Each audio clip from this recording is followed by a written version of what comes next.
Buenas tardes amigos, bienvenidos a este paseo geopolítico en el que vamos a hablar acerca de las posibilidades y riesgos que plantea la situación ahora mismo en Ucrania. Esta mañana os hacía un vídeo hablando, bueno, esta mañana os lo hacía, pero os lo publicaba por la tarde, os hacía un vídeo hablando acerca de si es posible que Ucrania pueda defenderse por sí misma en el caso de que los Estados Unidos abandonaran todo el apoyo militar que ahora les están concediendo.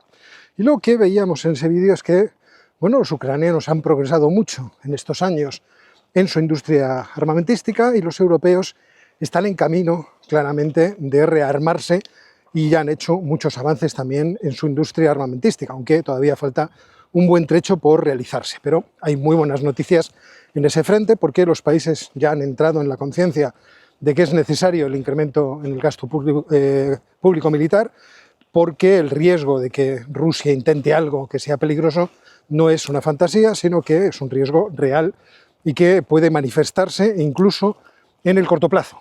Este es el planteamiento, por ejemplo, que tienen los daneses. Los daneses piensan que Rusia podría intentar algo incluso antes de que la guerra de Ucrania terminara. Es decir, en una situación en la que o bien se esté ralentizando el conflicto bélico o bien en el mismo momento en que el conflicto bélico se terminara. Y de esto vamos a hablar ahora en un minuto.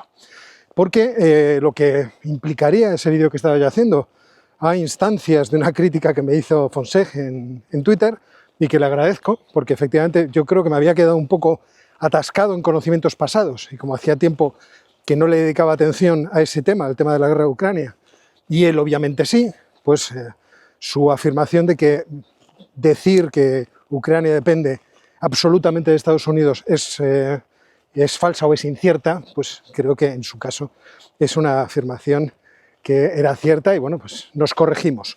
Y bueno, pues ya lo hemos estado viendo. Ahora mismo es verdad que Rusia tiene una situación económica cada vez más compleja, que no logra avanzar en el frente ucraniano como realmente le gustaría, siguen encallados en Pokrovsk, en Torest, y aunque los tomaran, pues seguirían encallados en el siguiente pueblo, porque esta ha sido la tónica predominante y porque las estrategias de unos y de otros se han demostrado incapaces de avanzar en el territorio, pero en el caso del que se defiende, pues se ha visto capaz de detener ese impulso de los rusos. Sin embargo, un artículo muy interesante, ¿cómo se llama el autor? Hoffman, creo que era Fabián Hoffman. Hoffman, el apellido seguro que es ese. En Foreign Policy me ha parecido suficientemente llamativo como para traerlo a vuestra atención. ¿Qué es lo que se cuenta en este artículo? Pues que Vladimir Putin podría tener incentivos en una circunstancia como esta para realizar algún tipo de movimiento contra Europa. Marca además Hoffman de forma muy inteligente el comienzo de su artículo en esa narrativa que hemos visto muy insistente por parte de aquellos que bueno, pues están más próximos a las tesis de Rusia y que le dan la razón a Rusia en este conflicto, a pesar de la ruptura del derecho internacional, de los decenas de miles de muertos, centenares de miles incluso de bajas que se han producido en este conflicto. Ya sabéis que las bajas no es lo mismo que los fallecidos, ahí hay datos para todo el mundo, pero los números son realmente aterradores. Y las bajas de Rusia, pues son elevadísimas. Hay algunas estimaciones que incluso plantean que podrían terminar este año con 1 millón de bajas, lo cual sería realmente aterrador en el recuento de lo que ha estado ocurriendo en esa picadora de carne, que además se ha acelerado en los últimos tiempos, que es el frente este de Ucrania. Bueno, pues planteaba Hoffman que a pesar de esta incapacidad de Rusia de progresar en los frentes, Rusia sí puede y tiene opciones muy claras de tratar de atacar a Occidente con la intención de destruir la unidad de la OTAN y la unidad de los países europeos. Y para eso no necesita una invasión terrestre que le lleve hasta las puertas de Berlín o hasta las puertas de París, que es la narrativa a la que me refería antes. Esta idea de, oh, qué ridículos son todos estos europeos. Pues no dicen que los rusos no pueden ir más allá de Pokrovsk, entonces, ¿qué miedo tienen? Que no se preparen, que no gasten, que no gasten. Esto es realmente de lo que se trata, de influir en las decisiones de los votantes para que presionen en los políticos y que no gasten, que no gasten. En eso están algunos movimientos políticos, sobre todo de extrema izquierda, que ahora se manifiestan por todas partes diciendo que son contrarios al rearme. ¡Qué horror! Si aquí lo que tenemos que hacer es gastar en políticas sociales porque no existe ningún riesgo. Bueno, pues lo que plantea Hoffman es que sí, existe algún riesgo y que el riesgo es realmente muy preocupante. ¿En qué sentido? Él lo que dice es que efectivamente una acción militar de los rusos contra Europa no se parecería en nada a la operación militar que han planteado en Ucrania.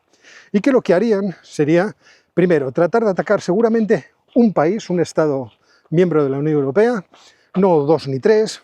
¿Podría haber algún otro objetivo? Sí, pero sobre todo uno, y todos estamos pensando en alguno pequeño y por lo tanto en los bálticos, de tal forma que con una unidad o con un ejército que sea capaz de hacer una ruptura muy rápida en el frente y tomar posiciones en ese país, se pusieran en disposición de amenazar a los países europeos, primero con ataques con misiles convencionales a infraestructuras, y para eso los rusos tendrían que tener un gran acopio de misiles balísticos y de misiles convencionales, cosa en la que apunta Hoffman que como se ha visto una reducción en el ritmo de lanzamiento de misiles por parte de Rusia, quizá esa reducción, teniendo en cuenta que tienen una mayor capacidad de producción de misiles, pueda significar que los rusos lo que están haciendo es precisamente eso, hacer acopio.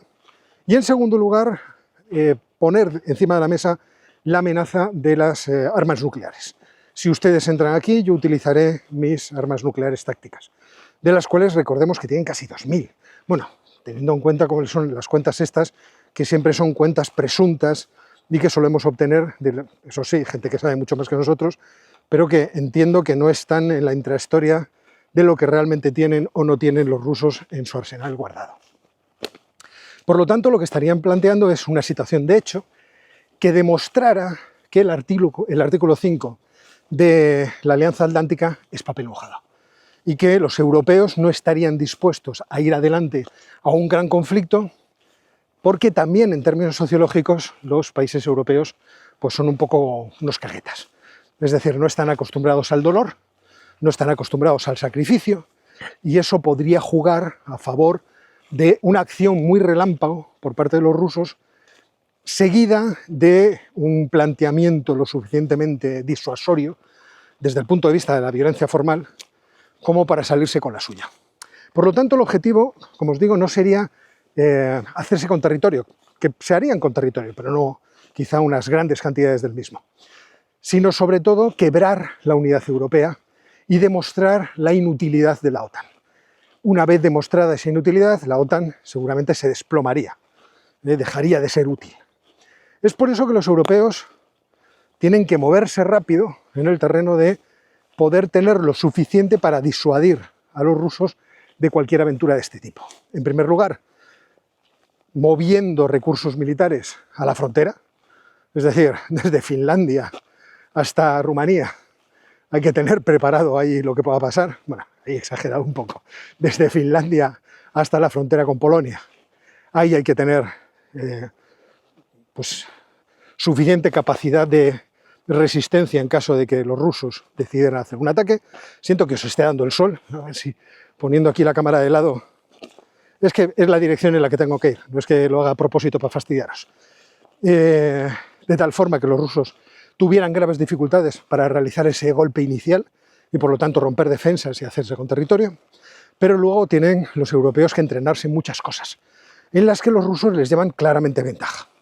Uno de los elementos en los que los rusos llevan ventaja, por ejemplo, es en la producción y pilotaje de drones.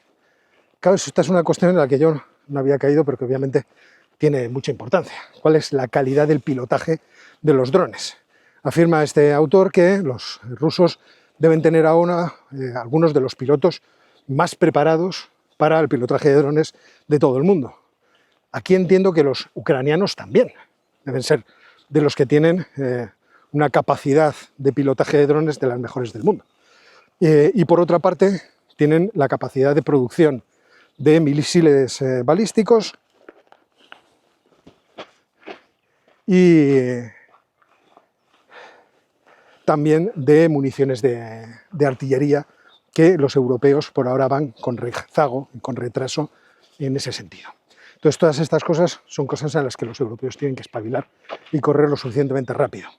la promesa de los alemanes de gastar medio billón de euros en los próximos años para tratar de ponerse al día y crear un ejército suficientemente potente, tiene que espabilar. Y la afirmación que yo creo que ya ha llegado a todos los países europeos, creo que Giorgia Meloni también está diciéndolo, de que hay que gastar el 5% del Producto Interior Bruto en defensa, estaría detrás de este miedo que deben de estar percibiendo todos los países europeos. Es decir, que la hipótesis de los militares alemanes, de los generales alemanes, de que los rusos podrían parar, quiero decir, podrían, una vez cerrado el conflicto de Ucrania, parar y rearmarse en los próximos 3 a 7 años y en ese plazo de tiempo atacar a la Unión Europea, quizá es demasiado optimista. Y lo que tendrían en mente los los rusos, sería una intervención más rápida en este sentido.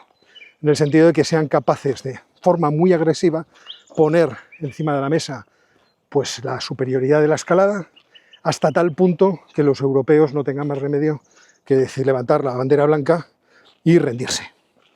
Vamos a ver si paso este tránsito. Pero bueno, más o menos era esto lo que os quería contar de este artículo, que yo creo que complementa muy bien lo que estábamos hablando esta mañana. Así que espero que os haya parecido interesante. Obviamente se pueden dar muchos más detalles, pero mi memoria tampoco es tan prodigiosa y extraordinaria. Y por lo tanto, los datos de todo tipo de armamento que se puede fabricar, esos me los disculpáis.